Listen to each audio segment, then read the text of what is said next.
Hey guys, Pastor Joe here. Just want to take a couple minutes and give you a recap of our week 3 Squad Up series, what we looked at chapter 4 in Paul's letter to the Ephesians. And kind of as we preface this week in our study, it's kind of on the picture of the church and the role of the church in our lives. And we talked about how God's vision for the church, the capital big C church, the whole church, the global church, not just our local church, but God's vision for the church has always been for Jesus followers, for Christians to function like a team.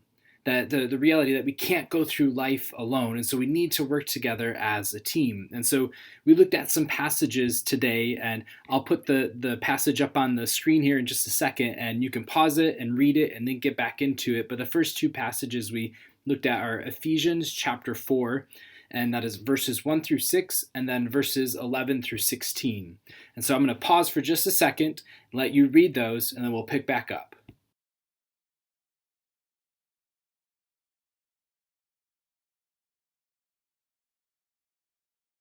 All right, so in these chapters, as we get to chapter 4, Paul is beginning to talk about the nitty gritty details of the church.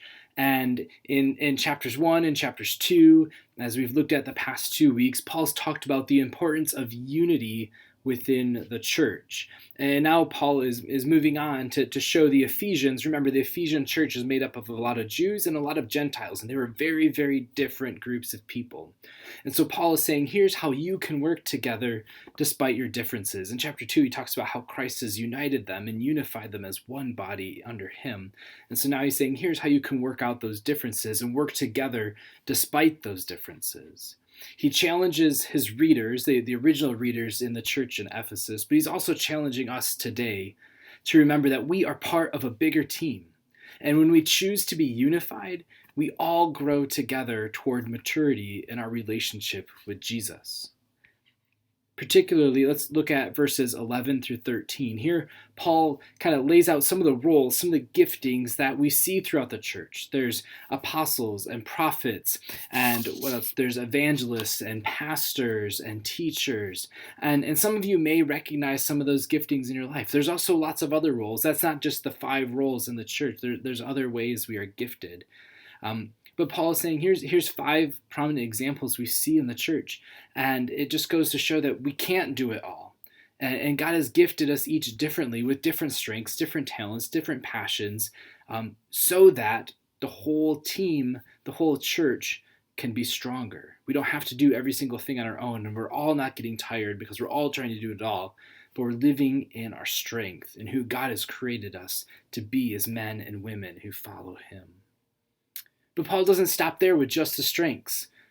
I'm going to pause it in just a second here, but we'll look at the very kind of some of the verses at the end of chapter 4. And he just kind of says that this is a marker of spiritual growth, is how we live our lives. So let me pause for just a second again.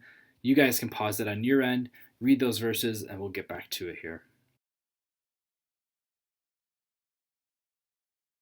All right. So Paul is saying here in these last verses of chapter 4, he says, when we let Jesus transform us from the inside out, we must continue to make choices to become more like him. It's not, okay, Jesus, transform me from the inside out. All right, now I stop and I just kind of relinquish control, close my eyes, grab the steering wheel, and let's drive. No, we need to be fully engaged in becoming more like him, whether that's through speaking the truth or controlling our anger, being generous with our things, with our time, with our money, with our resources, growing in, and then also growing in compassion and kindness and forgiveness. And so growth in maturity, it's kind of twofold. It's both growing in our closeness with Jesus as we grow personally with that, but it's also growing more in the image of Jesus through our actions.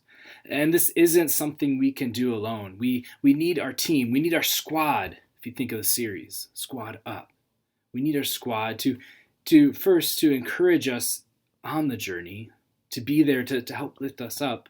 But we also need them in those times to call us out and to hold us accountable when we're not living up to our standards, when we're not living out the image of Jesus in our lives.